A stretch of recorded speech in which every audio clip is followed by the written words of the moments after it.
وسلم وبارك وكرم وعظم على سيدنا محمد وعلى آله وأصحابه أجمعين. سبحانك لا علم لنا إلا ما علمتنا إنك أنت العليم الحكيم وتب علينا إنك التواب الرحيم. قد اشرح لي صدري ويسر لي أمري واحلل عقدة من لساني يفقه قولي وسدد لساني واهدي قلبي بجاه سيدنا محمد صلى الله عليه وسلم. Alhamdulillah, cuma alhamdulillah, nikmat demi nikmat yang telah kita rasakan, yang dikaruniai oleh Allah Subhanahu wa Ta'ala, yang telah kita rasakan daripada nikmat sehat wal afiyah, juga nikmat taufik dan hidayah Allah, hingga di malam yang insya Allah penuh keberkahan ini, karena kita berkumpul di rumahnya Allah, berkumpul mempelajari ilmu agama, memahami tata cara beribadah kepada Allah Subhanahu wa Ta'ala, yang mana perbuatan ini adalah perbuatan yang bisa memberikan kepada kita keberkahan. Dan insya Allah ketika kita menggunakan nikmat Allah dengan sebaik-baiknya, maka kita adalah hamba Allah yang digolongkan adalah hamba yang telah bersyukur kepada Allah Subhanahu wa Ta'ala. Dan kunci untuk dilanggengkan nikmat oleh Allah Subhanahu wa Ta'ala kepada kita selaku hambanya adalah kita selalu bersyukur terhadap nikmat-nikmat yang Allah Subhanahu wa Ta'ala berikan kepada kita. Dan di malam hari ini kita cuma ingin menunjukkan kepada Allah ataupun membuktikan bahwasanya kita ini adalah hamba Allah yang telah bersyukur kepadanya dengan cara kita gunakan kesehatan kita gunakan waktu luang kita untuk mendekatkan diri kita kepada Allah Subhanahu wa Ta'ala. Semoga kita adalah hamba Allah yang digolongkan sebagai hambanya yang pandai bersyukur, dan kita dilanggengkan nikmatnya Allah Subhanahu wa Ta'ala. Amin ya rabbal alamin. Salawat beserta salam selalu kita haturkan kepada baginda Nabi besar Muhammad sallallahu alaihi wasallam, juga kepada para keluarga, kepada para turunnya hingga akhir zaman. Salawat yang akan menghantarkan kita menuju ke tempat yang sangat indah, menuju ke tempat yang sangat nikmat, yaitu menuju ke surganya Allah Subhanahu wa Ta'ala. Dan salah satu jalan untuk kita bisa masuk ke surga tersebut adalah dengan mendapatkan syafaatnya Rasulullah Sallallahu Alaihi Wasallam. Karena dengan syafaatnya Rasulullah, maka kita akan digiring oleh Allah menuju ke surganya Allah Subhanahu wa Ta'ala. Dan harapan yang begitu besar dari kita selaku umat Rasulullah adalah ketika nantinya kita di padang mahsyar, kita ketemu Rasulullah, kita ketemu Nabi pemberi syafaat kepada umatnya, kita akan dikenal oleh Rasulullah. Dan setelah kita dikenal oleh Rasulullah, maka itu adalah jalan untuk kita mendapatkan kebahagiaan dari Allah. Ini adalah jalan untuk kita berusaha bagaimana caranya supaya Allah Subhanahu wa Ta'ala akan memuliakan kita mendapatkan syafaatnya Rasulullah. Karena tidak seluruh orang bisa mendapatkan syafaat Rasulullah. Bahkan dalam hadis, di dalam ucapan atau di dalam hadis tersebut dikatakan bahwasanya ada umat-umat yang mereka itu 1/4 dimasukkan oleh Allah Subhanahu wa Ta'ala ke dalam surga. Jadi baru 1/4, baru berperempat. Jadi berapa yang kita dapatkan? Maksud dari seperempat. Betul kan? Dia ngomong ida. Jangan dia ngomong ida. Kalau ida berarti tidak dapatnya. Nah, dia akan ngomong ida. Dia guys, semaknya jadi.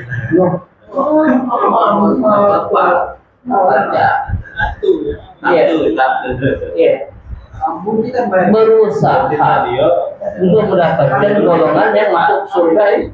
Bukan ini. Kalau kita ngomong tidak dapat berarti bukan berarti. Bukan bagian berarti. Iya, jangan ngomong tidak ya. Kalau kita ngomong tidak sudah putus asa. Iya, tidak dapat lah dari berapa juta ini. Mana yang sudah dapat berapa? Tak mungkin lah. Berarti sudah putus asa. Kita tidak boleh putus asa. Iya, optimis bisa dapat golongan tersebut. Ya. Nah, karena belum selesai ngomong itu, belum selesai. Oke. Golongan yang seperempat langsung masuk dalam surga itu adalah orang-orang yang soleh. Ya. Ada lagi tidak golongan yang lain? Adalah. Oke. Nah, golongan yang kedua mungkin kita orang-orang yang bersih hati, tapi kalau tadi nak digosok dulu, gosok dulu. Iya. Nah itu, tapi insya Allah bukan golongan kita. Tapi ada golongan yang macam itu ada. Golongan yang digosok dulu, golongan yang dicuci dulu. Iya. Kalau dunia soleh kalau mana dia kan itu jahat. Iya. Inilah kita bahas balik masalah akidah. Ya. Ketika Allah Subhanahu wa taala ciptakan neraka dan ciptakan surga, itu berarti Allah jahat dan kita. Jahat Allah. Kita. Allah pengen menunjukkan kalau kamu pengen dapat bahagia, itu jalan yang baik. Kalau kamu pengen dapat yang tidak bagus, jelek, ya jangan itu yang buruk. Nah, jadi kan apa? Jangan jadikan kita golongan orang-orang yang tidak baik, tapi dapatnya yang buruk. Oke, makanya ini jadikan untuk kita bersama. Kita berharap adalah golongan yang pertama. Kalaupun misal kita dapat golongan yang kedua, gimana kita? Alhamdulillah. Siapa? Dan baca. Itu sudah takaran kita. Ya. Dan berusaha dulu. Kalau harus dulu. Nah, kita balik lagi kepada syafaat Nabi Muhammad SAW. Ada namanya syafaatul uzma. Nah, syafaatul uzma ini untuk siapa? Untuk umat Nabi Muhammad SAW yang mereka itu dunianya juga banyak dosa. Ya.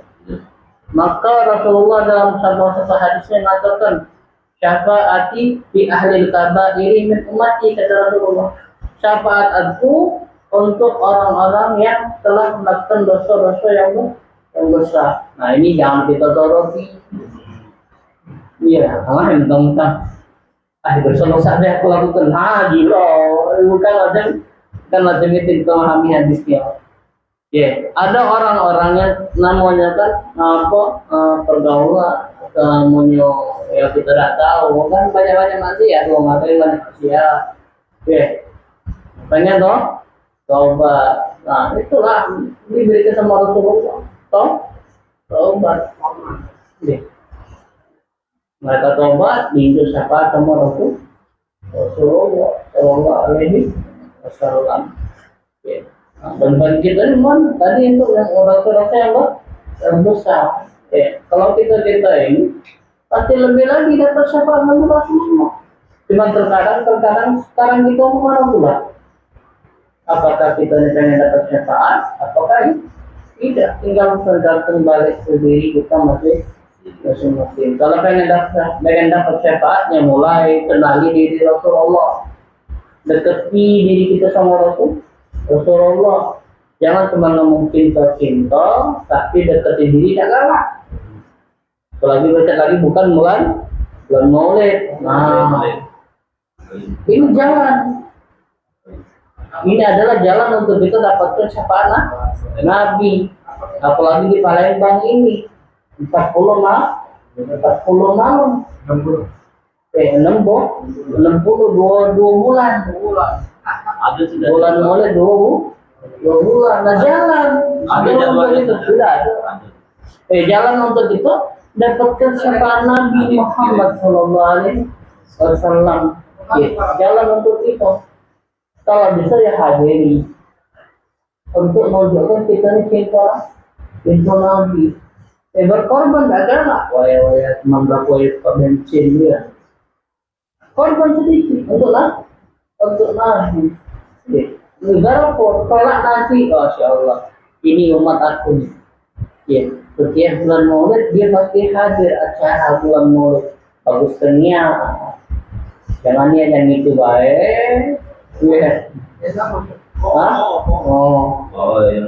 Niat yang ujung baik, datang Maulid, hadirnya ujung, lupa jangan. Ya, jangan. Kalau bisa dari awal datang Maulid. Karena kita ngejar cinta Nabi. Nabi Muhammad sudah sangat cinta kepada umatnya. Nah, sekarang kita mana cara menunjukkan cinta kita sama Nabi Muhammad. Walaupun cuma bulan Maulid, tapi jadilah ada embean. Masih ada embean. Karena ada, kalau ada salah, ada sebuah cerita yang mana di setiap bulan Maulid pasti dia ngabungkan. Hadir dia. Setiap bulan Maulid pasti dia ngabungkan dengan hadirnya dia ke acara-acara Maulid. Nah, di balik dia ngagungkan Maulidnya Nabi Muhammad SAW, pasti dia akan dimudahkan. Orang-orang yang ngagungkan Nabi Muhammad, mengagungkan Maulidnya Nabi Muhammad, orang itu pasti dimuliakan. Nah, tinggal tergantung Allah dengan cara mana Allah muliakan si hamba tersebut. Tapi pastinya orang-orang yang datang ke acara Maulid ikut apa? Gembira dengan kelahiran Nabi Muhammad, pasti diri muliakan Allah. Nah, jangan kita nganggap pas kita hadir Maulid kita dapat kemuliaan cuma dapat rezeki, tidak tentu.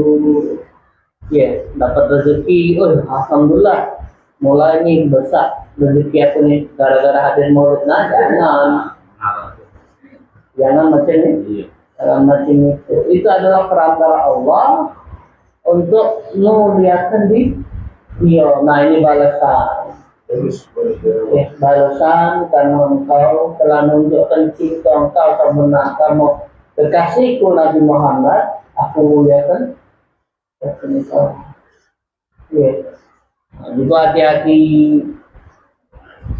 walaupun adanya nantinya di bulan Maulid, jangan juga kita ngambil inisiatif. Nah, mana inisiatifnya? Bulan Maulid dia aku banyak sholawat. Jangan. Bulan-bulan yang lain juga selalu sholawat sama Nabi Muhammad. Jangan ngaji mumpung. Banyak orang ngaji mumpung. Bentar bulan Maulid, banyak ini sholawatnya. Habis lepas bulan Maulid, terus lagi sholawatan. Jangan ngaji mumpung. Karena suruhan sholawat itu bukan hanya di bulan Maulid. Di dalam ayat kan tidak ada namanya Allah Subhanahu wa taala nyuruh umatnya untuk sholawat di bulan Maulid. Tidak ada. Kalimat di situ adalah kalimat Allah Subhanahu wa taala menyuruh umat-umat yang beriman, hamba-hamba yang beriman untuk sholawat sama Nabi. Tidak ditentukan bulannya. Cuma disuruh di situ untuk sholawat sama Nabi Muhammad. Dan di situ juga kan dikasih tahu, ya ayyuhalladzina amanu shollu. Di kalimat yang ini kan memanggil siapa? Memanggil hamba-hamba Allah yang beriman. Jadi bahasa kasarnya, kalau orang yang tidak salah sama Rasulullah, beriman belum? Belum, bukan tidak beriman. Paham? kurang, imannya tuh kurang. Nah, jadi kita paling tidak kalau bisa sehari berapa jangan tidak pernah salawat sama Nabi Muhammad SAW. Yang bisa 5 kali sehari ya jadilah. Yang bisa 10 hari sekali jadilah. Jangan lewatkan salawat sama Rasulullah SAW. Ya insya Allah kita adalah umat yang telah mendapatkan syafaat Nabi Muhammad dan kita dimasukkan oleh Allah ke dalam surganya. Amin ya rabbal alamin. Ma'asyiral hadirin yang dirahmati Allah Subhanahu wa taala, melanjutkan pelajaran kita masih di dalam bab masalah menjaga anggota tubuh kita dari kemaksiatan. Kalau kemarin kita telah membahas masalah perut. Perut yang dijaga agar apa? Ketika perut tersebut dijaga, maka tubuhnya akan dijauhkan oleh Allah Subhanahu wa taala dari maksiat. Orang yang banyak makan, bukan tidak boleh banyak makan, tapi negatifnya dari yang banyak makan adalah tubuh dia akan dipenuhi dengan yang namanya syahwat. Orang yang banyak makan pasti dia akan kuat syahwatnya. Kita ambil contoh di bulan Ramadan, wong lesu nian, tidak makan, tidak minum, dia lesu bawaannya, badan lesu, apalagi masalah itu pasti lesu. Kenapa? Karena memang jalan untuk kita menurunkan syahwat dengan mengosongkan perut. Karena Rasulullah masih tahu kepada para pemuda, kata Rasulullah, wahai para pemuda, apabila kalian ada modal untuk nikah, maka nikahlah. Tapi kalau kalian tidak punya modal, maka berpuasalah. Kenapa berpuasa? Karena sesungguhnya puasa itu menahan pandangan dan menjaga kemaluan. Itu yang dikatakan itu Rasulullah. Untuk berpuasa bagi yang pengen syahwatnya itu tidak kuat. Inilah larangan untuk kita jangan banyak-banyak makan. Makanlah sebelum lapar, berhentilah sebelum. Nah, itu yang jadi Rasulullah. Jangan kalau kita nunggu lapar dulu baru makan. Itulah ujungnya. Agak nunggu lapar. Ujungnya dua piring nunggu lapar. Nah, apalagi ningok makanan yang lemah-lemah, udah lewat. Pindah apa lagi? Pokoknya yang lemah-lemah lah yang lemah udah makanannya lemah, perut lapar, udah bablasan. Jadi bablasan. Kalau sudah bablasan inilah yang bakal membuat kita syahwatnya tinggi. Naudzubillah. Nah, kita lanjutkan lagi yang dikatakan oleh Imam Al-Ghazali. Apa yang beliau larang untuk kita? Beliau menyuruh kita untuk menjaga apa? Wahfazu an kullu ma haramallahu ta'ala wa kun kama qala Allah ta'ala walladzina hum li furujihim hafizun illa azwajihim aw malakat aymanuhum fa innahum ghairu malumin. Jagalah dari apa yang telah Allah Subhanahu wa taala haramkan kepada kita dan jadikanlah dirimu orang yang beruntung. Di dalam surah Al-Mu'minun, apa kata Allah Subhanahu wa taala? Qad aflahal mu'minun. Telah beruntunglah orang yang mukmin. Orang mukmin telah beruntung. Alasannya apa? Walladzina hum li furujihim hafizun, kata Allah. Yang mereka itu menjaga kemaluan mereka. Illa ala azwajihim, kecuali untuk istri-istri mereka. Umma malakat aymanuhum fa innahum ghairu malumin. Dan juga hamba sahaya yang mereka miliki, maka sesungguhnya mereka tidak tercela. Nah, di sini antara perut dan kemaluan ini deket. Jadi makanya Imam Ghazali buka perut dulu, baru buka kemaluan. Karena apa? Dari kemaluan itu, dari kemaluan, dari perut datang ke mulut kemaluan. Ya. Nah, di sini juga beliau ngajarkan lagi, beliau ngasih tahu, wala tasilu ila hibdil faradi illa bihibdil ain anin nadhar. Nah, salah satunya, dan tidaklah kalian akan bisa mencapai jaga kemaluan kalian kecuali bisa menjaga pandangan kalian. Ya. Wahfaz qalbi anit tafakkur, dan jagalah hati kalian dari pemikiran yang tidak benar-benar. Tengok yang mulus-mulus dikit malah, ya Allah, anak kecil dono cewek ini. Dari mana memang? Iya. Tengok yang mulus-mulus dikit, akibatnya semua rumah. Ya Allah, agak jauhnya. Nah, kalau ada disengaja. sudah banding. Sengaja berarti kuatnya nafsunya. Kalau disengaja di lampu merah ada ini pulang. Iya. Kalau boleh ada baik tidak deh. Oh, kanji lah. Kanji itu bukan ojek ya lah. Kanji.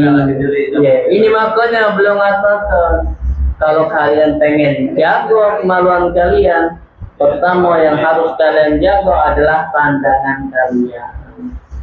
Karena dengan kita memandang yang bukan murid itu jalan untuk syaitan. Bahkan dikatakan, ya, lebih dahsyatlah syaitan apa betina? Ini. Apa? Itu banyak aura yang tidak ada kan awalnya lebih besar. Awalnya. Maksudnya mana? Masalah kalau kita nyelekan, dia terbuka ini. Ya. Tapi kalau lagi pakai dadomnya terbuka. Iya, bedanya sama setan mana? Memang, ya kalau setan lebih kuat itu. Mana? Di Bali. Bali lah. Iya. Tempat makan. Ini kan yang namanya dahsyatlah godaan setan atau godaan betina.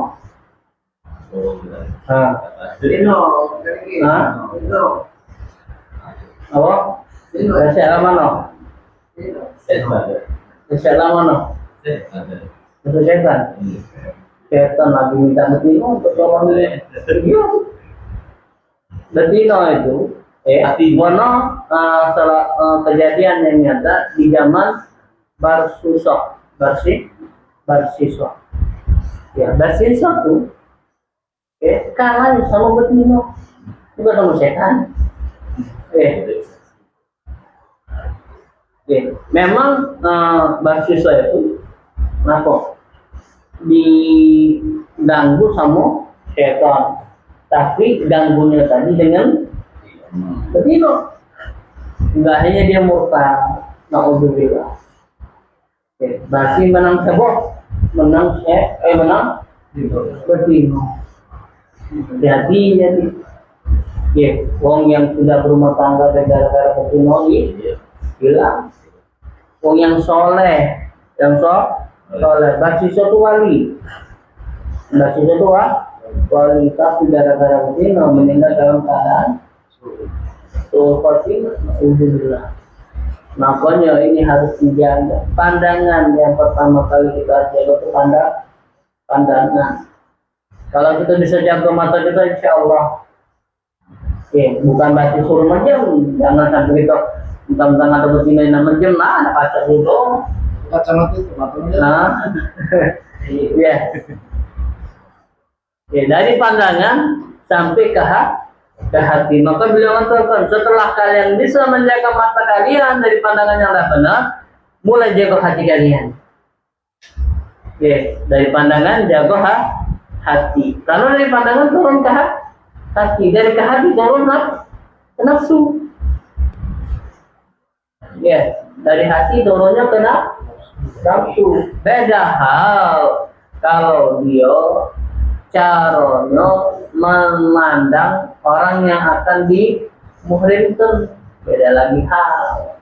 Kalau yang dimurimkan, ini belum murim nih, tapi mandang dia nih, nah untuk dimurimkan itu boleh. Apa maksudnya? Mandang betina untuk dimurimkan. Lihat kalau di bini dia. Nah, boleh tak? Kita nak nyingok cewek untuk dikenikahi, boleh tak? Apa boleh? Sekali lihat. Nah, murimkan itu boleh. Nah, kalau ini adalah yang memandang perempuan tapi bukan untuk dimurimkan, itu tidak boleh. Betul nggak? Ya, itu masih ya. Nah, tapi kalau misalnya dia mandang betino untuk dimurimkan, itu bukan teman-teman tapi lagi mentang-mentang nak dimurimkan sekali, nak dimurimkan juga nyingok lagi. Oh, bahaya. Iya. Jangan milih kucing dalam karung. Nah, iya. Kalau bakso kita nih, bakso kita nih apa ya? Ta'arufan. Nah, ta'arufan. Nah, ta'aruf itu cuma untuk sekali nyingok, bukan lenggan-lenggan. Mentang-mentang, nak jadi binian jumbo dapat teman-teman, bukan macam itu. Ya, ta'arufan itu untuk saling mengenal. Bahasanya apa? Supaya itu tadi bahasa kata tidak beli kucing dalam karung. Ya. Syariat ngajarkan kita, bukan semata-mata betina tidak boleh dipandang. Ini tidak ada caranya. Ya. Nah, ini cara syariat biar bisa jaga mata daripada penganut agama, ya. Ini caranya Islam mengajarkan. Kalau kalian pengen benar-benar tunjuk jalan, nah nyingoklah. Ya, bukan tak boleh nian, saro gitu. Ya, saro kalau tak boleh nyingok nian. Ya, boleh. Ya. Madai gitu. Nak nyingok, nak nyari bini, nak cadar, ya cadar untuk depan galau dan nyingok lainnya, ngeri tak kamu? Kalau nengok. Tapi baru-baru ini harus taruh yang kemarin. Taruh lanang. Itulah makanya. Ya. Baru-baru ini. Makanya itulah ya. Islam mengajarkan. Ya. Kalau kalian pengen benar-benar ya nyingok. Ya. Memang perempuan itu disuruh tutup galau. Tapi bukannya Islam itu dengan ketatnya aturan dalam agama Islam tidak boleh nyingok, bukan. Ini boleh dijingok, tetapi benar-benar nyingok itu benar-benar bukan nak main-main, bukan nak dimainkan, tidak boleh. Jelit lama ini tanganmu besar, terikat tuh dia nanti dia tuh kan, dijelit tangan besar, tahunan dia. Kumisanmu sudah setelah itu. Iya dibuka kanan siksa. Ya. Nah, jadi inilah jago mata langsung jago hati. Kalau dari mata timbulnya ke hati, akhirnya kalau dia tidak jaga benar-benar hatinya, bakal ujung-ujungnya ke maksiat. Kalau memang perempuan yang dia cintai, perempuan yang dia sukai, dia nak benar-benar, maka itu cinta yang datangnya dari Allah. Iya, karena dia nak serius. Dia mandang perempuan tadi langsung detak hatinya, langsung cinta, langsung pengen memiliki dia. Itu datangnya dari Allah, karena nak serius. Ya. Ya. Nah, di sini beliau mengatakan fahfas batan anis syubhat wa anis syabah. Nah, makalah jaga perut kalian dari sesuatu yang syubhat dan dari suatu yang mengenyangkan. Baina hadhil muharakat li syahwat wa magharisaha. Kenapa? Dua hal ini yang akan mendatangkan syahwat, makan yang syubhat, makan yang kenyang, ini datang ke syahwat. Alhamdulillah. Semoga kita bisa jaga diri kita, perut kita, kemaluan kita dari hal-hal yang tidak mendatangkan suatu faedah ataupun mendatangkan suatu kemudaratan.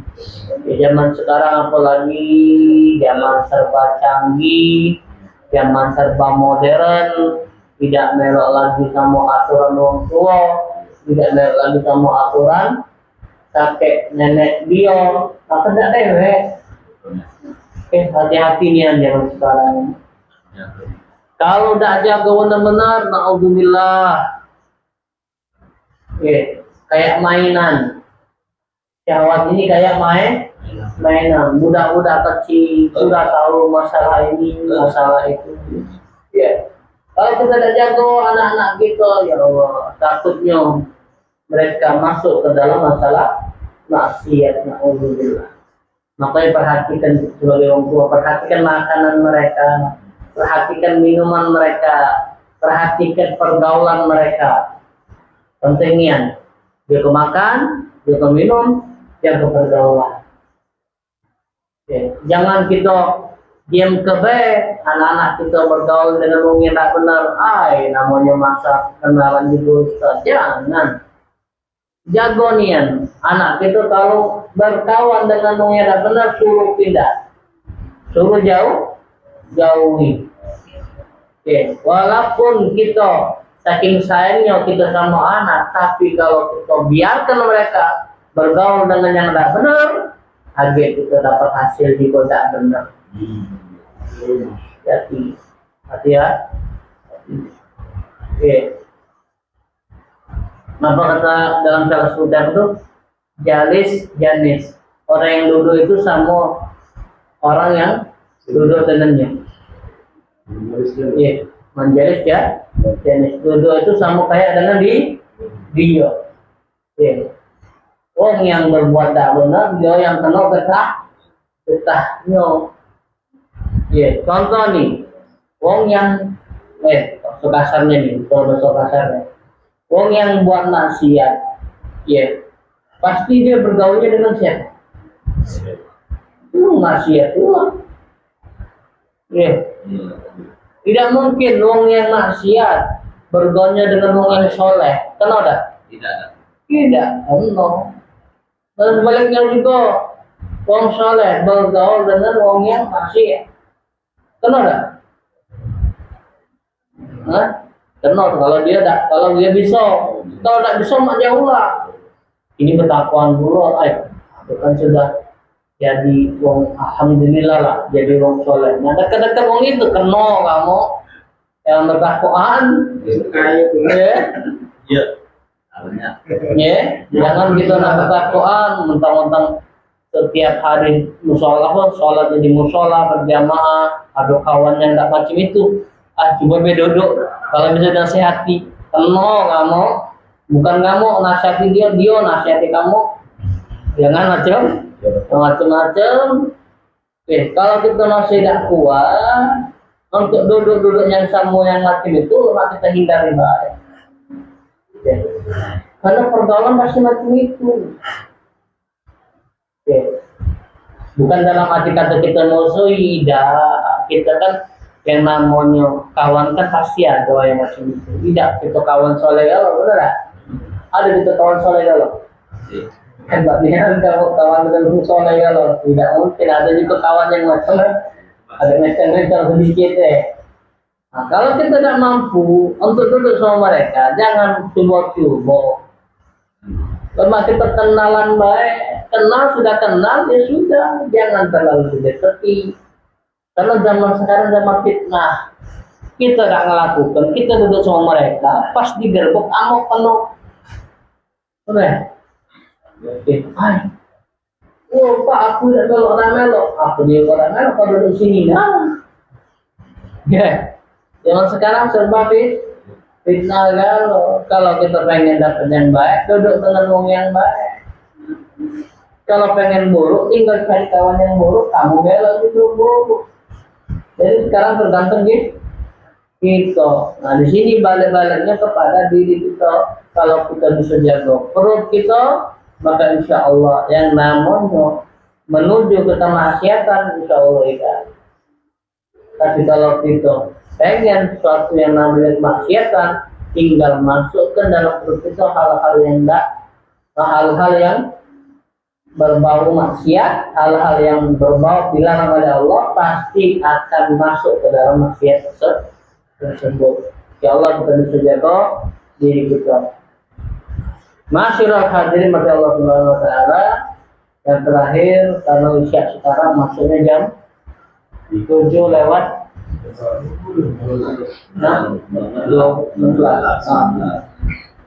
Oke, kalau tinggal 4 menit lagi kita buka bed tentang jawab insya Allah. Minggu yang akan datang kita lanjutkan lagi. Ya, kita buka.